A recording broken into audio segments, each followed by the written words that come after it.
Amateur d'art, bonjour, j'espère que tu vas bien.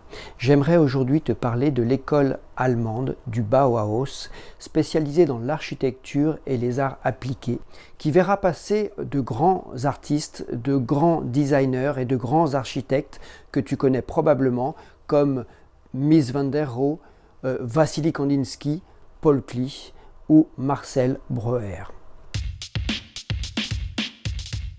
Alors qu'est-ce que le Bauhaus ?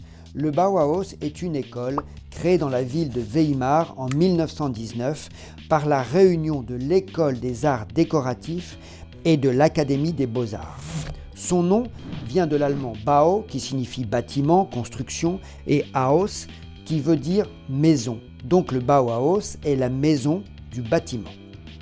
Walter Gropius, architecte de renom, en est le fondateur et le premier directeur.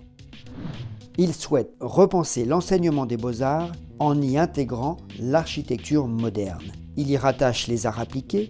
C'est ainsi qu'au sein du Bauhaus, les barrières tombent entre architecture, design, beaux-arts, mais aussi photographie et danse. C'est ce désir d'unité et de cohérence globale entre toutes les disciplines qui constitue l'ADN du Bauhaus. Cette nouvelle école et ses méthodes suscitent de vives réactions dans le milieu politique conservateur allemand et les subventions lui sont retirées en 1925. L'école est alors contrainte de déménager à Dessau la même année. C'est Hans Meyer qui en prend alors la direction. Avec lui, le Bauhaus s'éloigne progressivement de l'artisanat pour se consacrer pleinement à l'industrialisation, la mécanisation et le fonctionnalisme. Désormais, la forme est subordonnée à la fonction de l'objet. En 1930, l'architecte Mies van der Rohe reprend la direction du Bauhaus qui déménage à Berlin en 1932. Sous sa direction, les arts appliqués sont relégués au second plan. Malheureusement, la montée du nazisme inquiète dirigeants et professeurs, les contraint à fermer l'école en 1933 et à se disperser dans d'autres pays, notamment aux États-Unis. La démarche du Bauhaus est de mettre en avant l'innovation, la technologie et la science dans une conception unitaire du bâtiment qui doit allier architecture et design intérieur. Son but est de créer des objets pouvant être réalisés en série, donc moins coûteux et accessibles à toutes les classes sociales. Cette utopie de démocratisation ne sera jamais vraiment atteinte par le Bauhaus. Elle permit cependant d'enclencher un processus de réflexion autour d'un design accessible pour tous, l'une des grandes idées majeures et récurrentes du XXe siècle. Le style du Bauhaus se caractérise par un minimalisme des formes et des couleurs. On retrouve cette simplification dans le logo apposé sur les créations de l'école créé par Oskar Schlemmer en 1923.